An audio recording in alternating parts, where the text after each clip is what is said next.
Dear student, मैं राहुल सप्तना बेटा। आप पास देखेंगे चैप्टर फर्स्ट के न्यूमेरिकल। पहला न्यूमेरिकल देखिए,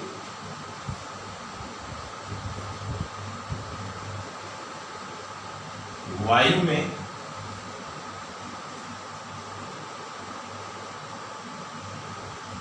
एक दूसरे से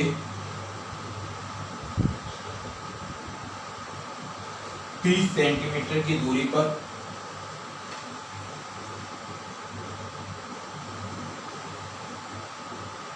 रखे दो छोटे आवेशित गोलों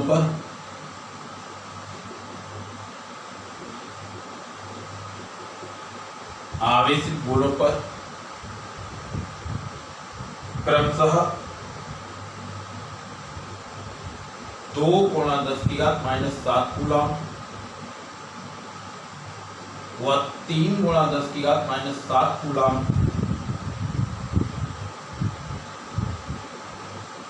आवेश है,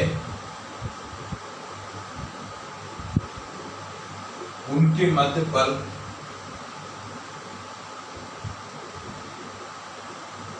ज्ञात करो। ये बेटा आपका सवाल है कि वायु में एक दूसरे से 30 सेंटीमीटर की दूरी पर रखे दो छोटे आवेशित गोलों के मध्य पर आवेश इतना है, उनके मध्य बल ज्ञात करो। आपको बेटा Q1 का मान दिया है, Q2 का मान दिया है,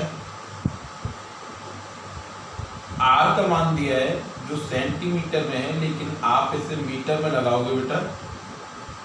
ये रहा F आपसे पूछा है,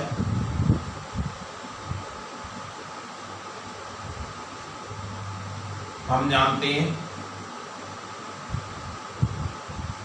कूलाम के नियम से F बराबर K Q1 Q2 बटे R², जहाँ K का मान होता है 9×10⁹ न्यूटन मीटर स्क्वायर पर कूलाम स्क्वायर।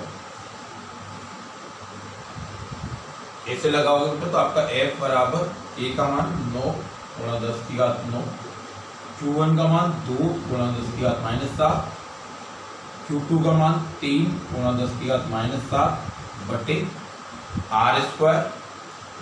तो ये हो गया 30×10⁻², 30×10⁻²। ये आपकी सारी पावर सारा मान लग गया। अब इसे थोड़ा सॉल्व करते हैं।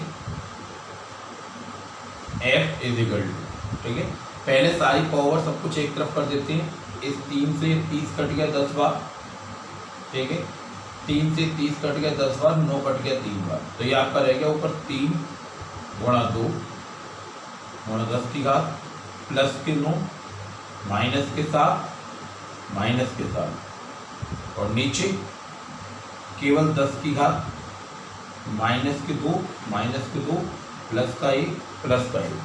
ठीक है, ये 10⁻⁻2 ये रहा, 10⁻⁻2 ये रहा, प्लस का 1 ये रहा, और प्लस का 1 ये रहा। F = ये 6×10⁻⁹ -14, और ये रह गया केवल -2।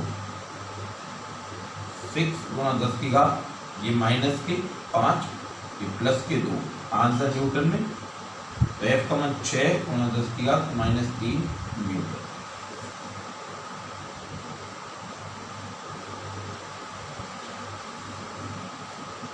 ये बेटा आपका फर्स्ट क्वेश्चन है। अब आप अगला क्वेश्चन देखो।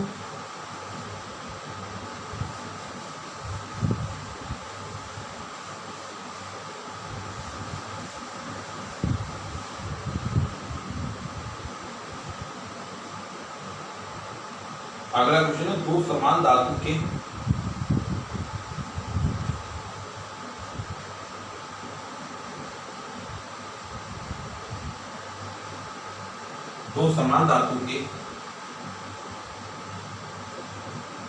+10 माइक्रोकूलम व -10 माइक्रोकूलम -20 माइक्रोकूलम आवेश से दो समान धातु के गोले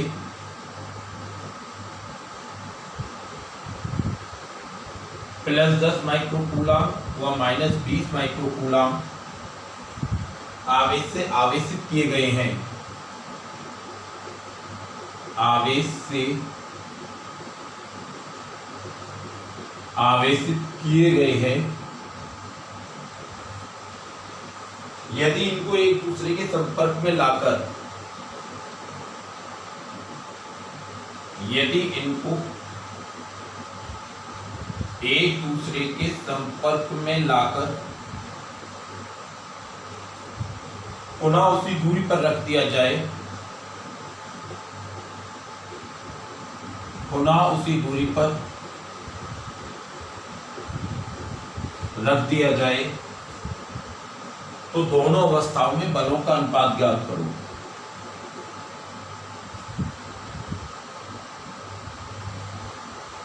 दोनों अवस्थाओं में बलों का अनुपात ज्ञात करो। बेटा एक बार सवाल देखो। सवाल ये है कि दो समान धातु के गोले +10 माइक्रोकूलम और -20 माइक्रोकूलम आवेश से आवेशित किए गए हैं। यदि इनको एक दूसरे के संपर्क में लाकर पुनः उसी दूरी पर रख दिया जाए तो दोनों अवस्थाओं में बलों का अनुपात ज्ञात करो। देखो बेटा, आप प्रथम स्थिति में आपको Q1 का जो मान है वो दिया है 10 माइक्रोकूलम, Q2 का जो मान है वो दिया है -20 माइक्रोकूलम। ठीक है, बीच की दूरी नहीं है तो हम लिख लेते हैं माना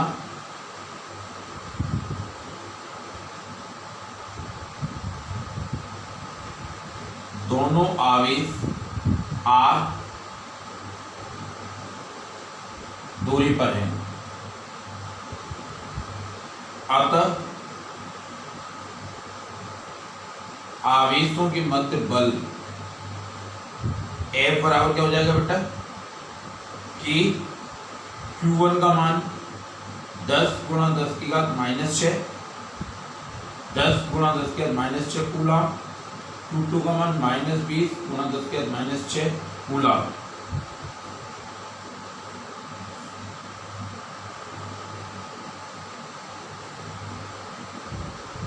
Q2 का मान -20 × 10⁻⁻6 कूलम बटे R²। ये पहली स्थिति होगी हमारी, समीकरण नंबर 1। अब वो ये कह रहे हैं कि दोनों आवेशों को संपर्क में लाया जाता है। ये आपका पहला आवेश है A, ये आपका दूसरा आवेश है B। पहले आवेश पर 10 माइक्रोकूलम का आवेश है, दूसरे पर -20 माइक्रोकूलम का आवेश है। अगर दोनों को संपर्क में लाऊं, एक ये A ये B,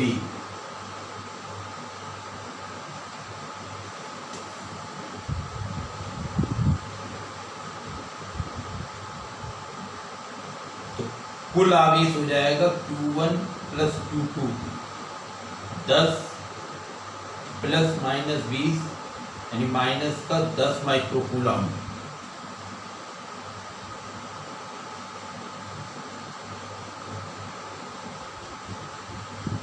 प्रत्येक गोले पर आवेश फिर आपका हो जाएगा -10 माइक्रोकूलम बटे 2 यानी माइनस का 5 माइक्रोकूलम।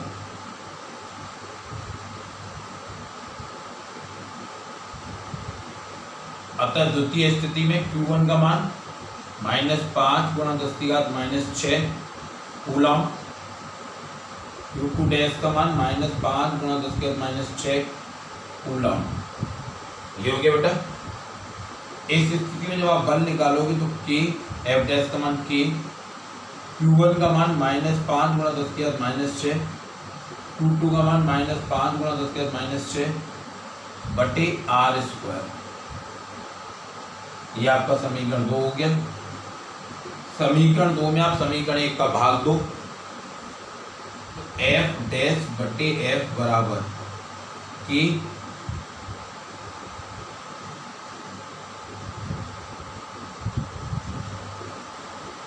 ये F डैश का मान हो गया बटे एफ का मान गुणा करके ऊपर लिख देता हूँ मैं, एफ 10 गुणा 10 की घात -6 माइनस 20 गुणा 10 की घात -6 बटे आर स्क्वायर।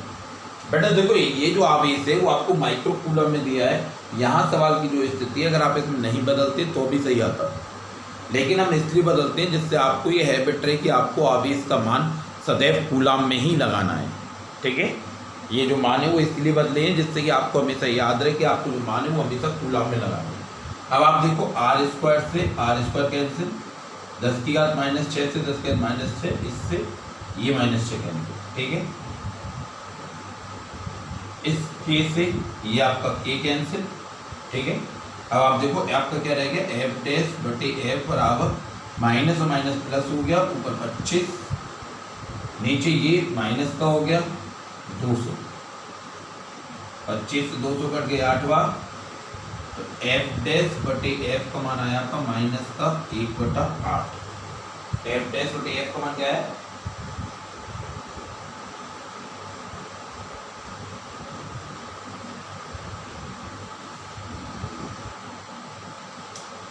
अतः एफ बटे एफ डैश बराबर माइनस का 8/1, एफ अनुपात एफ डैश बराबर माइनस का 8/1। ये आपका बेटा सवाल आ गया पूरा। दोबारा देख लो, इसमें क्या था बेटा, दो गोले दिए थे जो पहले अलग अलग थे, फिर दोनों संपर्क में आए। जब अलग अलग थे तो इनके बीच लगने वाला बल ये रहा, कूलम के नियम से। दोनों संपर्क में आए तो आवेश एक से दूसरे पर स्थानांतरित होगा, तो कुल आवेश है वो आधा आधा दोनों में बढ़ जाएगा। आवेश दोनों में समान इसलिए बढ़ता क्योंकि धातु आपको शुरू में ही दिया है कि दोनों धातु गोले बिल्कुल समान है। अब द्वितीय स्थिति में ये Q1 Q2 हो गए, यहाँ से फिर बल निकाला, दोनों को बट्टे में रखा, तो इससे आपको ये मिला। अब बेटा तीसरा सवाल,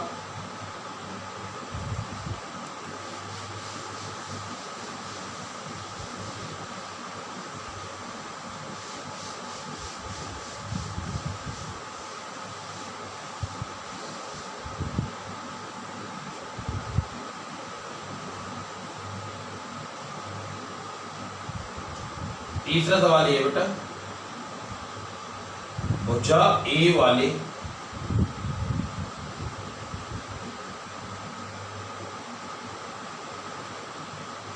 एक समबाहु त्रिभुज के शीर्ष ए व बी पर समान आवेश Q है,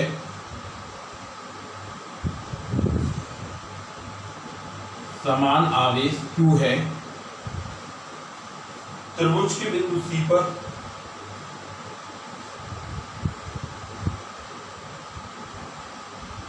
त्रिभुज के बिंदु C पर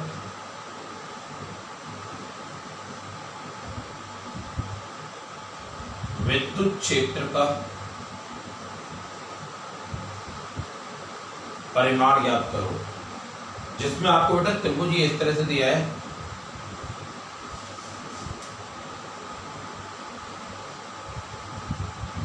ये आपका ए बिंदु है, ये बी बिंदु है, ये सी बिंदु है, इनकी भुजा स्मॉल ए है। ठीक है, ए पर Q आवेश है, बी पर Q आवेश है। आप देखो एक बार सवाल ये बेटा कि भुजा ए वाले एक समबाहु त्रिभुज के शीर्ष ए व बी पर समान आवेश Q स्थित है, त्रिभुज के बिंदु C पर विद्युत क्षेत्र का परिमाण ज्ञात करो। ठीक है, अब आप देखो इस सवाल को बेटा, ए बिंदु पर स्थित आवेश के कारण अगर मैं C बिंदु पर विद्युत क्षेत्र की तीव्रता निकालूं, बिंदु A पर आवेश Q के कारण बिंदु C पर तीव्रता E1 बराबर K Q बटे R स्क्वायर, और यहाँ हो जाएगा KQ बटे A स्क्वायर, समीकरण नंबर 1। और इसकी जो दिशा होगी वो होगी AC के अनुदिश। यानी बेटे इसकी जो दिशा होगी AC के अनुदिश इस पर ये आएगी, ये दिशा आएगी, ये हमारी E1 होगी वेक्टर। बिंदु B पर आवेश Q के कारण बिंदु C पर तीव्रता, बिंदु आवेश B के कारण Q आवेश के कारण बिंदु C पर तीव्रता, तो E2 मान बेटा यही रहेगा, इसका परिमाण यही रहेगा, दिशा बदल जाएगी। इसकी दिशा B से C की ओर, ये होगी E2,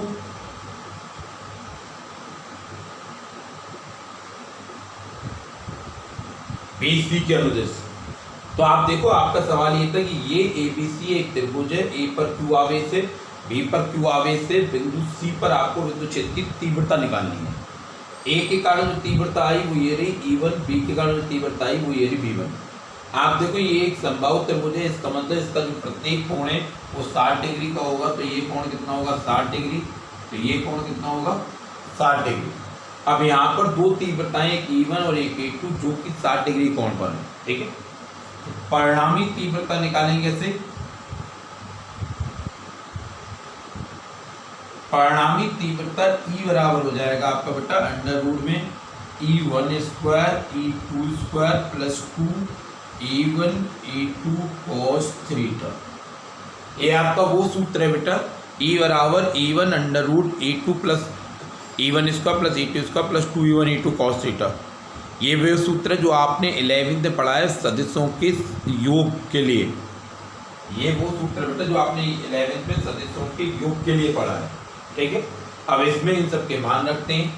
आप देखो E बराबर अंडर रूट में E1 स्क्वायर, E1 का मान ये रहा KQ/A स्क्वायर का स्क्वायर प्लस AQ/A स्क्वायर का square plus 2 KQ/A square KQ/A square और cos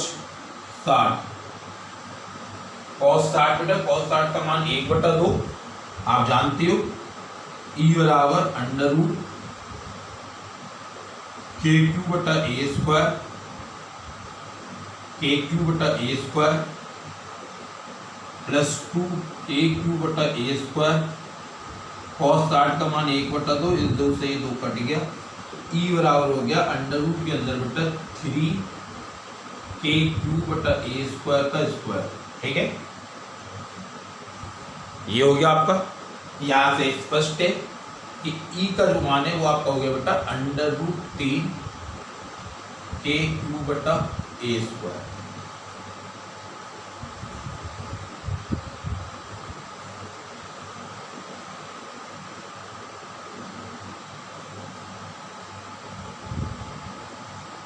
और अगर हम इसकी दिशा देखना चाहें तो यहाँ पर मैं इस चित्र को पूरा करूं तो ये जो समुदाय बनाएंगे इसके इससे जाने वाला ये जो परिणामी है ये इसकी परिणामी तीव्रता को व्यक्त करेगा। ठीक बेटा, आपने बिंदु C पर A के कारण तीव्रता निकाली, B के कारण तीव्रता निकाली, फिर उनका योग किया।